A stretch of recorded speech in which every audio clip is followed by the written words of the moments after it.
All right. Good day, everyone, and welcome to Different Stages Radio. I'm your host, JJ, broadcasting in Vancouver, British Columbia, Canada.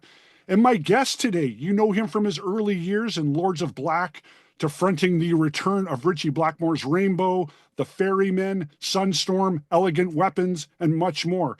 He is also about to release his first live album, DVD, live at Rock Imperium Festival on May the 23rd on Frontiers Music. Please welcome my guest, Ronnie Romero. How are you? Hello, how are you? I'm fine, thank you. Nice to see you. How are things in your world?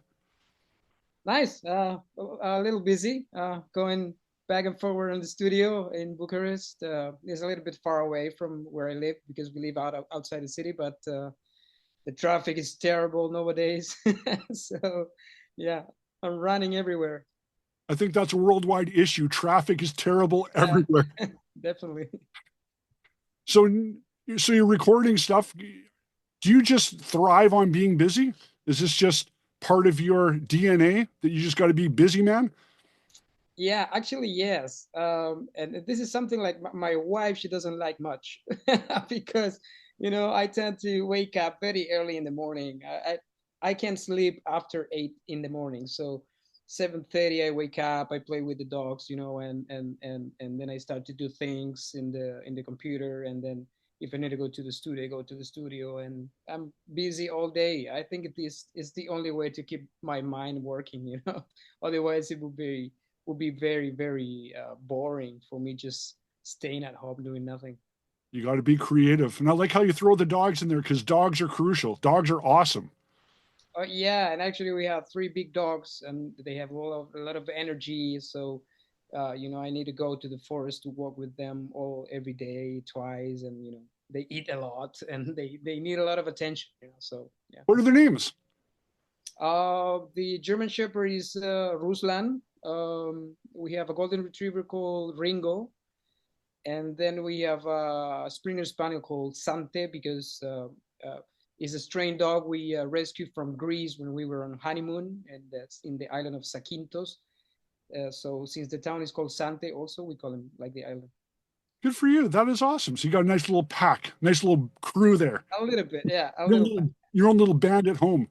bit. Yeah. Now, I was looking, the last 10 years or so for you seem to be you've been on fire. You've had so much going on from if people are just jumping on board, from you starting your work there, really taking off with Richie Blackmore to doing stuff with Michael Schenker to doing stuff with Adrian Vandenberg. And I'll even throw Richie Faulkner in there as well. Do you sometimes maybe have to pinch yourself and go, what just happened? Yeah, sometimes. It happens from the beginning since I joined Rainbow actually, and I will tell the story when Richie calls me for the first time, and then the manager calls me for to organize the first meeting and all this stuff, and I was like trying to figure it out what's going on for the next 2 weeks, uh, because I couldn't believe it. But then everything becomes in a kind of a routine, in the good sense, I would say, because you get calls and you get messages from all these great musicians, like they want to count on your vocals for their albums and for their music, which is, I believe, it's something very good for you. So it's yeah, but every day is something happening. I need to do something. I do a lot of collaborations also. Sometimes I really love to help some musicians in the way that somebody comes and they say, "Hey, I'm doing an album. I want to come on your vocals," and they cannot afford my fee, my normal fee for do recording. So sometimes I just help them, not charging anything or charging just like a symbolic fee, just to just to do what I would love to have when I was an amateur musician from other musicians. It's like just to help a little bit. Doesn't cost anything. You go to the studio, you record a song in 1 hour, and then you know it's not an effort really. So that's why I'm very busy all the time. I do a lot of collaborations, but also right now is because my new album is almost done with original material. We have some pretty cool guests, and we are in the mixing stage, And every time when I listen to the mixes, I really want to change something on the vocals. So I need to go back to the studio every day. You're your own worst enemy in that case.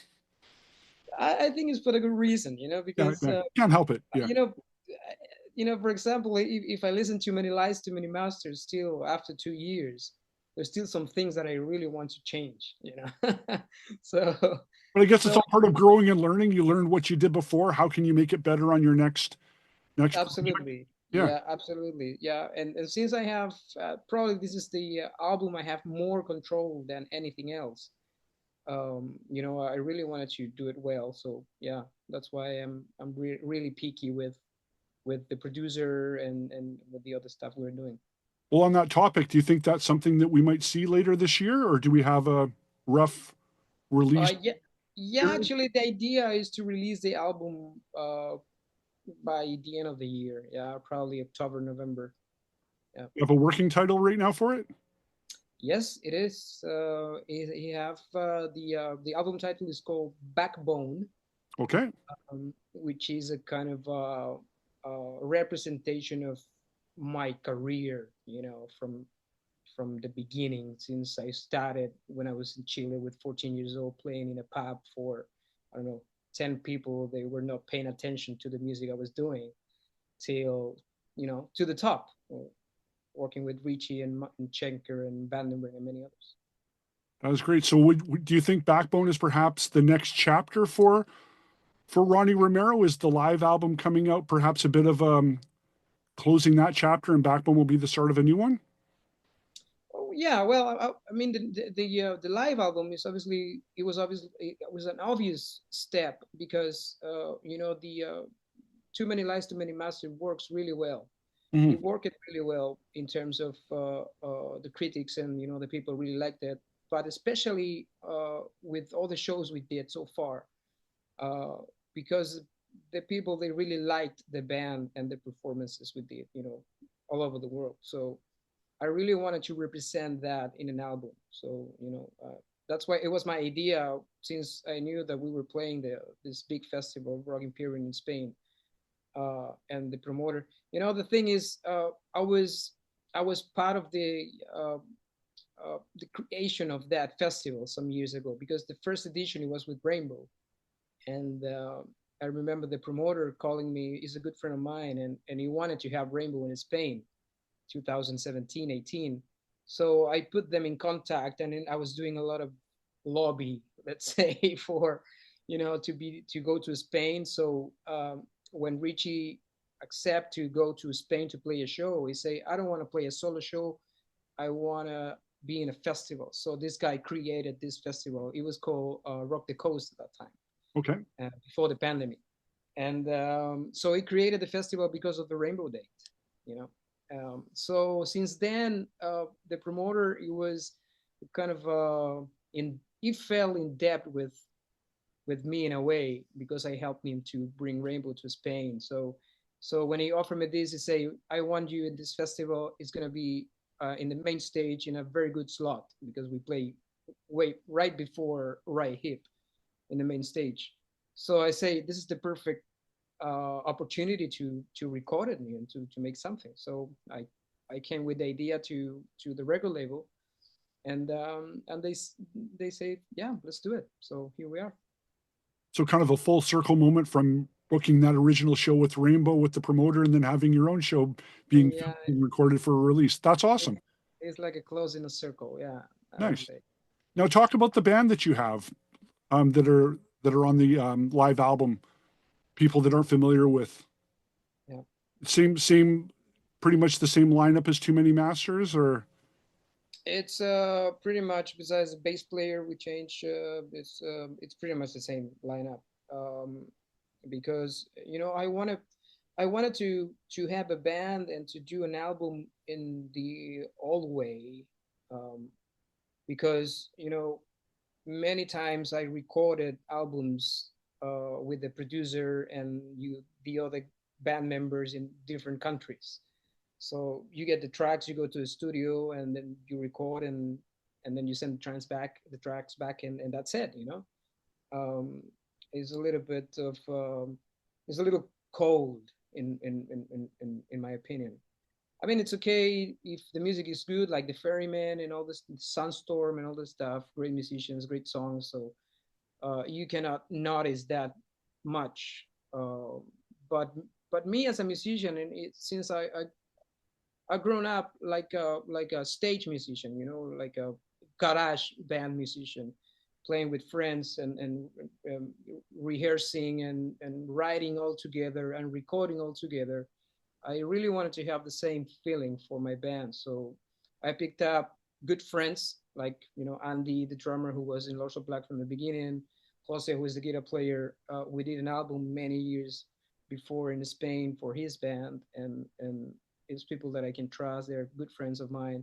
But I really wanted to be all together, rehearsing, writing the songs, and recording all together, like the bands in the '70s and like in the '60s, like when they were all together, in the same room, creating music. So that's what I wanted for this band, and I think you can actually hear it on and listen to it on the record. Exactly. Yeah. It's Keeping more it, organic, I would say. I was about to say the exact same word, keeping it as organic and with raw feel as possible. And then as you're writing stuff too, then you can kind of bounce off ideas on the fly rather than sending files back and forth. It's like, no, Exactly. how about you just change this to this? And it's keeping that spontaneity going. Yeah, yeah, that's what I want to do with my music. I'm not against any other way to do it. It's not criticism against any other band that do in a different way. But for example, I don't like to use backing tracks on the shows. I don't like to use. That's why we have a keyboard player. And I don't use when I write music and I write vocal lines and lyrics. I tend to think on how I'm gonna sing them live. So even if in the record there is some backing vocals, then I don't need them on the show because I don't want to use backing tracks. So this is my the way I see music, like just five guys doing all the process, writing together, recording together, rehearsing together, and then playing together, which is very important with any other ads, technological ads, to perform, which I think also the people they really appreciate. That's what I saw on the Definitely, shows. definitely. Now, is the band that's going to be on Backbone the same band that you have on that's the primary Pretty band? much the same band. Yeah, yeah, it's the same band, and we use the same process. Uh, Only this time I needed to record the vocals separately because there was no time. We had a lot of shows in between, so we didn't have much time to be with the producer, with the co-producer together doing the vocals. But since I wrote the lyrics and I wrote the vocal lines, I was, I knew what to do. So, but yeah, now we are exchanging every day files about mixing and all that kind of stuff, and it's going well. And you alluded to possibly some guest stars on it. Did I We understand that correctly? we have three guests. I can tell one by the moment because the other two they're still uh, waiting to record their parts. Okay. But I would say they're very well-known musicians, very good friends of mine, Come on, and I think it's come gonna on, be come on. yeah. But the one I told before already many times is Russ Ballard. He's not gonna be recording in the album, but we wrote a song together. That's Uh, awesome. yeah, actually, he wrote the song, and then I adapted to the album to make it more metal. I would say more rock. But I thought it was a good idea for this Rainbow Connection. He wrote "I Surrender" and "Since You've Been Gone" and all this stuff. We met 2017. He was invited to a Rainbow show in London, and since then we kept in contact. He's a good friend, and once I say I wanna have a song from you, and he immediately sent me something which is I think it was one of the best songs in the album, and I'm very happy with that. That is awesome. So you mentioned Richie Blackmore, and of course, once again, you work with Michael Schenker and Adrian Vandenberg, people that definitely have a lot of miles under their belt. What are some of the intangibles that you picked up perhaps along the road that are simply things that maybe just can't be taught that would be valuable to a musician to Well, from learn? them, everything. It's Yeah, it's it's everything. You learn every single minute you spend with these guys. You're learning something. That's how I approach it. Working with them. Obviously, I didn't want to be like a, you know, the rainbow singer. I'm a rock star or I'm a diva, whatever it is. It's totally the opposite. You learn from them. It's just, this is like a living legends. The guys, they build the pillars of rock music. So yeah, I was Richie was my more, I would say, open to advise some things, while Michael, he was more in his own world. Uh, but he was a cool guy anyways.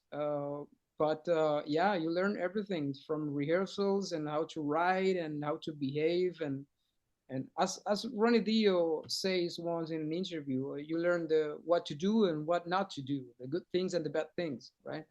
So yeah, everything, all the time is spent with them, especially with Richie. It was a moment of learning something. Okay, I'm gonna do this. I'm gonna do that. But obviously, you're taking more of the good because it's leading to way more opportunities for you, which is excellent. And I wanted to talk about the Ferrymen because that most recent album was just released this past January, Iron Will. Talk a bit about that, working with Mike Terrana and Magnus Carlsson. What is the fun part about doing that?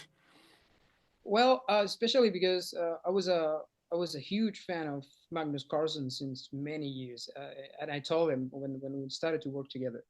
Uh, I remember the record label. They told me, "Do you want to?"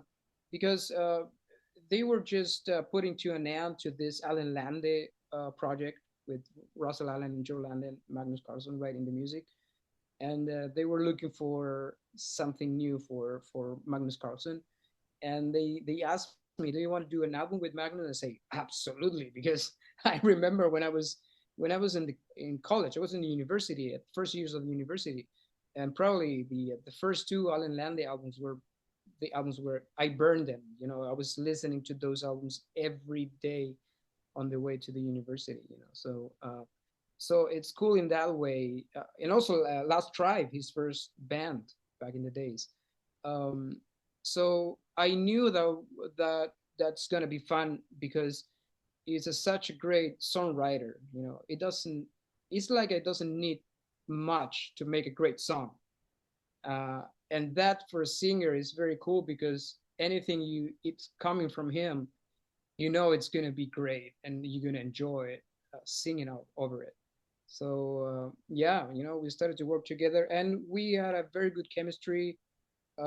Actually, it was joking about, because I remember the first album I started to make the recording, and he lives in Sweden, and I was living in Madrid at that time, and I was doing the recording, and after the first day, I sent two songs to him already, and I say sorry if I did only two songs today because I didn't have much time, and he was like, "Are you kidding me? I spent many years with many singers. They need 2 days for one song." So he always talked to me about he always calls me the fastest singer in history. Because for me it's fun. I get the tracks, I listen to them. I need a couple of days to get used to them, and then I go to the studio to have fun singing the songs. It gave me freedom to do some changes, to do some harmonies and all this stuff. But normally in 3-4 days maximum, I have the vocals done, and he's always very happy with Hey, that. and how about Mike? How about Mike as a drummer? Guys in Oh, the Mike is a animal. character. Yeah. Yeah, it's amazing. But it's the same thing. It's so easy to work with the Ferryman because uh, you know Magnus is great, and he is a great songwriter. But then he recorded the guitars and the keyboards and the bass and all the stuff by himself, which is fantastic.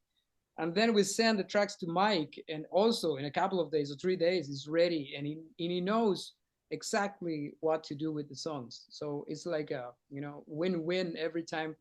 Everything is so easy and so fast with them because they know what to do. And Mike is a character. The last time we met, it was for some video clips we did for the second album, and then after that, the pandemic happened, so we didn't have the opportunity to meet again. But he's a very funny guy. He's a little bit aggressive, but in the funny way. He's a cool guy, and obviously he's a great drummer. Have you had a chance to do any live shows as the Ferrymen yet, or is that something that's might happen? No, we Festival or we something? have No, we had an idea.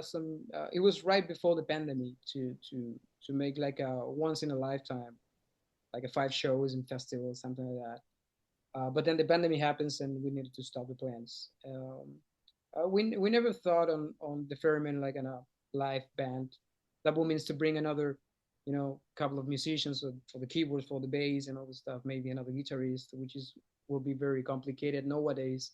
How the business is running, everything is expensive, traveling and staying hotels, and and the fees are not good, which I understand because promoters they do what they can, and so it's very complicated nowadays. But the idea is always around. Maybe that's why I did a couple of songs of the Ferryman in the live album.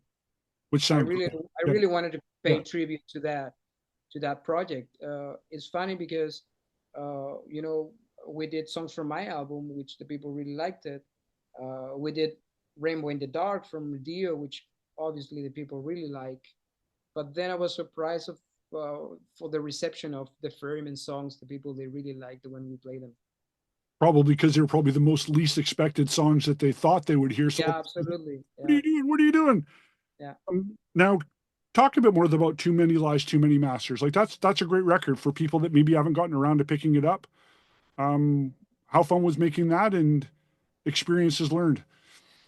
Yeah, for me it was very exciting because it was the first time that I was actually writing all the songs and the lyrics and the vocal lines and co-producing the album, and being more involved in the production process, not only going to the studio for the recording vocals and that's it, which as it normally is. But this time I really wanted to, it's my band, it's my name, it's my album. I really need to take care of it in the way it's supposed to be. So it was fantastic for me, not only to have all this extra work, but also the reception from the audience, from the people, from the fans.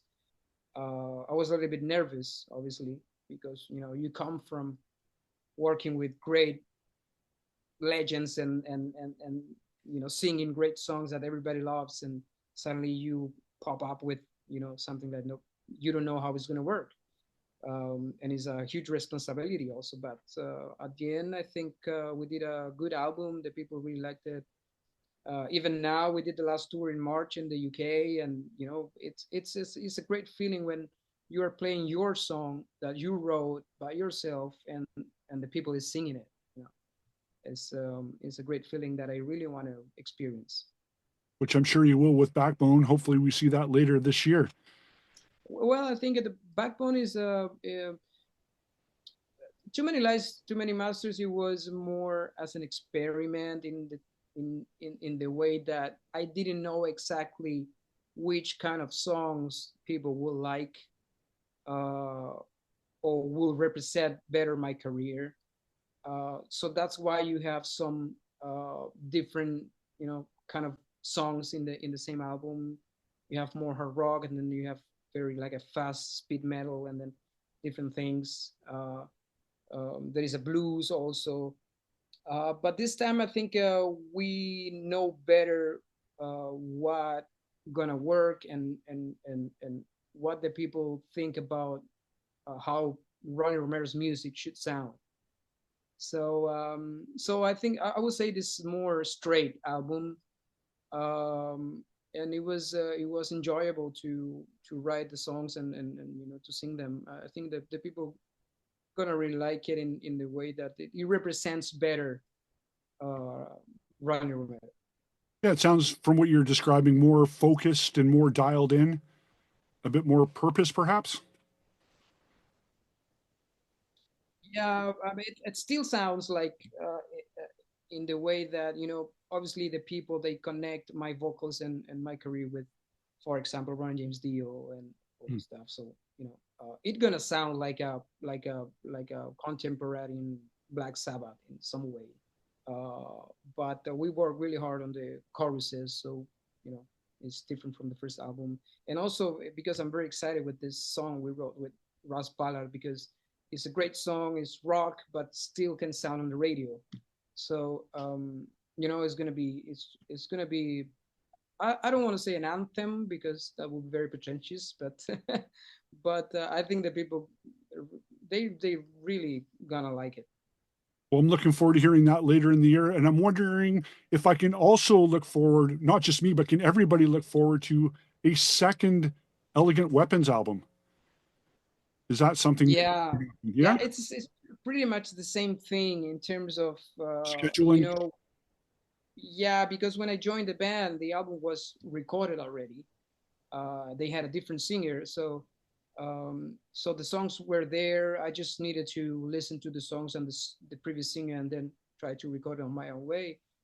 But still, a lack of personality of my voice in that way. But this time, we were working together with Andy Snap and with Richie Faulkner, three of us working on the lyrics, working on the vocal lines, working on the harmonies, working all together.